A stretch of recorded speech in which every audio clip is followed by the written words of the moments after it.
LSP news টিভিতে সকলকে স্বাগতম। আজকে শুরু করছে লেটেস্ট নির্বাচনী খবর নিয়ে। বাংলাদেশের বিশ্ববিদ্যালয় ক্যাম্পাস এখন নির্বাচনী আমেজে মুখর। বহু প্রতীক্ষিত ছাত্র ইউনিয়ন নির্বাচন অবশেষে দোরগোড়ায় এসে দাঁড়িয়েছে। দেশের ৫৬টি সরকারি বিশ্ববিদ্যালয়ের মধ্যে মাত্র ৭টি বিশ্ববিদ্যালয়ে কেন্দ্রীয় সংগঠন আইনগতভাবে বৈধ।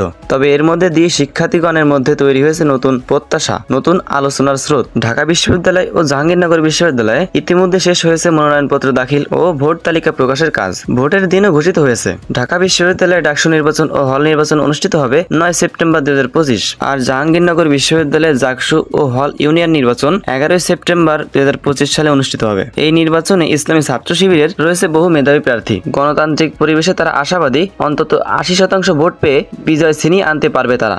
সাধারণ ভোটাররাও বলছেন এই আশার সফল বাস্তবায়ন তারা ইনশাল্লাহ দেখতে চান। তবে এই প্রতিদ্বন্দ্বিতায় রয়েছে কিছু স্বতন্ত্র প্রার্থী।